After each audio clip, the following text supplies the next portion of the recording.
Assalamu alaikum everyone. I hope you all are doing well. So today we will discuss one of the poem of William Blake, The Tyger, which was published in his collection of songs of experience. First discuss a little introduction of the poet. He was an English romantic poet and he was considered as the forerunner of romantic poetry, and he was also painter and printmaker, and he mostly used images in his poetry, so he's also known as visionary poet. And he also write illuminated poetry which contain images and drawing. And he also wrote mythological books, and he believed in free love. And if we talk about his writing style, so in his writing he mostly used symbols and imagery, and in his work the feature of romanticism are marked, and greatly influenced by French Revolution and war between French and England. And his major works include songs of innocence and experience, there is no natural religion, all religions are one, and the marriage of heaven and hell, the Tyger also. So let's start the poem with its introduction. This poem was published in his collections of songs of experience, and this poem was actually written in the praise of the Creator, God, who made such a fearful creature. However, it also reflects the poet's amazement over the Creator, because he is the same who created the lamb, and which is quite opposite in nature to the tiger. Here the theme of coexistence of good and evil is mentioned, and in this poem the writer describes some characteristics of the god, who is immortal, omnipresent, and he praised the art of the god, and he compared his art with the god's art, and he's wondering about the existence of the god. So let's start the poem. Tyger, Tyger, burning bright in the forests of the night, what immortal hand or eye could frame thy fearful symmetry? So here some of the literary devices are also used. In first line, alliteration, tiger, tiger, repetition of consonant, and then repetition of vowels, burning bright, which is called assonance. So and then enjambment is also used. So tiger, tiger, burning bright in the forest of the night. Here in this stanza the poet says that tiger is burning bright in the forest of the night. This line means that the tiger which is in the forest is burning like fire, and this word shows what kind of power, what kind of energy the tiger have. So he says that the tiger which is in the forest is burning like fire, or in other words looking like yellow fire in the dead of the night. Burning bright also reflect the tiger's bright yellow color, that make its look more fearful. So in third line, what immortal hand or eye could fear thy fearful symmetry?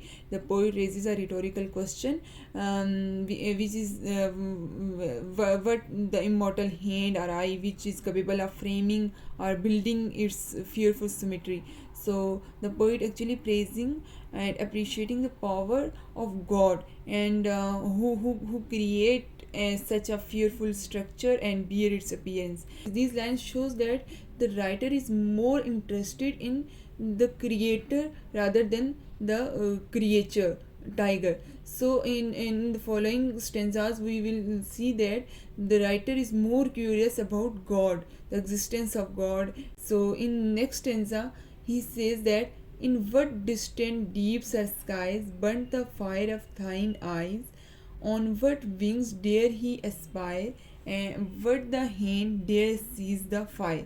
So in this stanza, in this stanza the poet talks about eyes of the tiger, and he wonders from which distance, he means that from which infinite places the fire has been brought and put into the eyes of the tiger. The fire has been brought either from skies, or either from heaven, or from deep oceans, mean either core of the earth or hell, because it cannot be an ordinary fire of the world, but divine one, which makes the eyes of the tiger so fearful. So in third line the poet wonders which were those wings that took him, that tiger, to those distant areas, and similarly, which were the hands which dared to catch that divine fire. So the poet appreciates the wings and hands of the creator. So we have seen that the writer is more curious about the god, that what kind of hand the god has who dare to capture the fire. So in this way, he may trying to sketch the physical appearance of the god. So in next stanza he is saying that, and what shoulder and what art could twist the sinews of thy heart, and when thy heart began to beat, what dread hand and what dread feet. So in this stanza, the poet talks about the heart of the tiger, and he wonders what kind of shoulder and the art of the creator would have, which twist give shape the muscles of the tiger's heart. Here, the poet is praising the power of the god and amazing art of the god, which helped him creating tiger's heart. So here, poet is praising the art of the god, and he is more amazed and wonder about the strength and power of the god, that what kind of shoulder that creator have, which creates such a fearful creature and then put life into it and made its heart. So in the third line, he is amazed by thinking how powerful creator's hand and feet are, which made him stand in front of the tiger, and when its heart began to beat. And in this stanza, the poet seems to praise the creator's physical power, daring nature, and its jaw-dropping art. Here the word art is used. So the writer, he himself is artist, so he compare his art with the art of the god. So he is amazed that what kind of art the creator has, who creates such an amazing creature and fearful creature. So he's somehow comparing his art with the god's art. What the hammer, what the chain, in what furnace was thy brain, what the anvil, what dread grasp, dare its deadly terrors clasp. So here the speaker, the writer, compares the creator of the tiger with a blacksmith.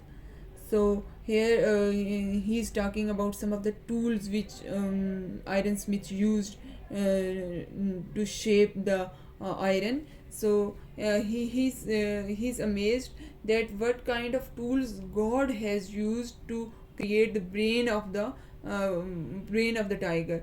Here the word anvil is used. Anvil is a heavy iron block with a flat top on which metal can be hammered and shaped. So in this stanza, the poet praises the brain of the tiger, and he wonders which hammer, chain, anvil, and furnace the creator would have used to create the brain of the tiger. These tools are used by the ironsmith to create solid and heavy items. So the brain of the tiger for the poet is no less than iron. Hence he thinks about the divine tools used to create the brain of such a deadly animal. Again, the poet wonder how powerful would the grasp of the creator which could hold the deadly brain of this animal. So when the stars threw down their spears and watered heaven with their tears, did he smile his work to see? Did he who made the lamb made thee? So here in this stanza, the poet tends to compare this deadly animal to the lamb, which is innocent and quite opposite to the tiger. In addition, there is also a reference to a biblical incident as mentioned in the Paradise Lost by John Milton. The poet says that when God created the tiger, the stars, as here means Satan and his followers, which were in war with him, were so frightened by its sight that they accepted their defeat and threw down their weapons and made the sky wet with their tears. In third line, the poet wonder, would God have smiled after creating tiger, as it was beyond words for satanic forces? So he again think, is he the same who created the lamb, because the lamb is quite innocent and meek, while the tiger is deadly enough to frighten Satan. So here the theme of coexistence of good and evil is important, that the writer is writer is thinking about, is the same God who created good create the evil in the world. So here this theme is important. So the last stanza is a repetition of the first stanza. The only word changing here is dear instead of good. Um, Tiger, tiger, burning bright in the forest of the night, what immortal hand or eye dare frame thy fearful symmetry. So here only word dare is used. In first stanza, the poet seems to be less amazed by the powers of tiger and God, but after going through all the features of the tiger, he wondered it is only God who can dare to create such an animal. So throughout the poem, we have seen that the poet is more interested and more curious about the God, about the creator, not the creature. He's actually by mentioning the features of the tiger and power of the tiger, he's describing the power and characteristics of the God. So here the theme of amazement, power of God, curiosity, exploration, good versus evil, creation, these all are